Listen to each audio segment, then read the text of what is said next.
গত জুলাই আন্দোলনে আমরা কেন পার্টিসিপেট করছিলাম বা আমরা কেন অংশগ্রহণ করছিলাম, আমাদের ইচ্ছা ছিল কি, আমাদের আকাঙ্ক্ষা ছিল কি, আমরা সবাই জানি। আমরা যারা আসলে উঠতি যুবক আছি, আমাদের মেইন উদ্দেশ্য ছিল কি, গত জুলাইয়ের আন্দোলনে যাওয়ার মেইন উদ্দেশ্য ছিল আমার যে প্রাপ্যটা, আমি এই প্রাপ্যটা পাবো এবং আমার এই প্রাপ্যতে কারোর কোনো বৈষম্য থাকা যাবে না আর কি। বাংলাদেশের কিছু সাংবিধানিক প্রতিষ্ঠান আছে, তার মধ্যে পিএসসি, দুদক, এগুলো অন্যতম।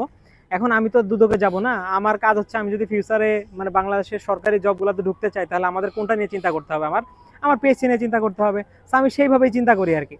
সো আন্দোলনের পরে আমাদের অন্যতম একটা চাওয়া ছিল কি, যে সরকারি যে প্রতিষ্ঠানগুলো আছে সেগুলোকে কমিশনের মাধ্যমে আলাদা করে মানে আমাদেরকে নিয়োগের ব্যবস্থা করতে হবে। সেক্ষেত্রে একটা নির্দিষ্ট গোষ্ঠীর কারণে যদি আমাদের উল্লেখযোগ্য যে সংস্কারগুলো আছে বা উল্লেখযোগ্য যে মতামতগুলো আছে, সেগুলো যদি একটা নির্দিষ্ট সংখ্যক মানুষের জন্য বা একটা নির্দিষ্ট দলের জন্য এটা যদি ব্যাহত ঘটে, দরকার কি, তারা ওয়াকআউট করছে, ওয়াকআউট করুক, চলে যাক, আপনারা আপনাদের কাজ করেন আর কি। এখন আমি তো একজন কাইন্ড অফ যুবক, এখন আমার দৃষ্টিকোণ থেকে তারা যে কাজটা করছে এটা কি ঠিক বা ঠিক না। এখন অবভিয়াসলি আমি বলবো তারা যে কাজটা করছে জাস্ট বাংলাদেশের জনগণের সাথে একটা প্রতারণা করছে, তাই ছাড়া কিছু করে নাই। লাইক ধরেন আপনি, তারা শুধু বারে বারে জনগণের কথা বলে, আমি কি জনগণের বাইরে, বা আমার আমার মতো যারা আছে তারা কি জনগণের বাইরে? তারা কি চায়? তারা চায় তার যে যোগ্য, তার যে যোগ্যতা, তার পার্সপেক্টিভে তারা তাদের চাকরিটা চায়।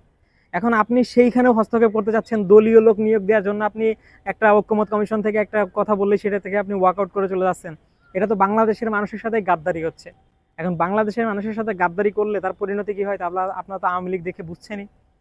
এখন আওয়ামী লীগ থেকেও যদি কারো শিক্ষা না হয়, তাহলে তাকে তো আর নতুন করে কিছু বোঝানোর চেষ্টা করা নাই।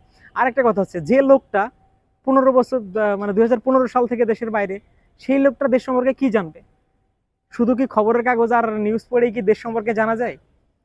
আপনার কি যে মাঠে ছিল তারে আপনি ওইরকম একটা ভালো জায়গায় পাঠাইতেন, দেখা যাবে যে সে কি করতেছে, সে জনগণের নার বুঝতো, সে বাংলাদেশের যুব সমাজের নার বুঝতো। তা না 2015 সাল থেকে একটা লোক বাইরে যে বসে আছিল, যে কারণেই থাকুক, তাকে গুম করা হোক আর যাই হোক, এখন সেই লোকটাকে আপনি ঐক্যমত কমিশনের যত প্রস্তাব দেওয়া আছে সব জায়গায় একটা লোকই, মানে একটা দলের একটা নির্দিষ্ট সংখ্যক লোকই ভেটো দিচ্ছে আর কি। আমাদের মানে যুব সমাজের কাছে বিনীতভাবে অনুরোধ, আপনারা আপনাদের প্রাপ্য অধিকারটুকু যারা ক্ষুণ্ণ করতে চায়, তাদেরকে আপনারা ভোটের মাধ্যমে দেখে নেবেন, তাদেরকে আপনারা আপনাদের কথার মাধ্যমে দেখে নেবেন। প্রয়োজন হয় এদের বিরুদ্ধে আমাদের আবারও সোচ্চার হতে হবে।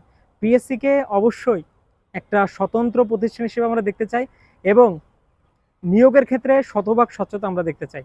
কোঠা যেমন বাংলার মাটি থেকে পুরোপুরি বিনাশ হয়েছে, ঠিকই কোনো দলীয়করণের মাধ্যমে কোনো নিয়োগ হবে না, এটাকে আমাদেরকে একদম ভেঙে চুরে শেষ করে দিতে হবে।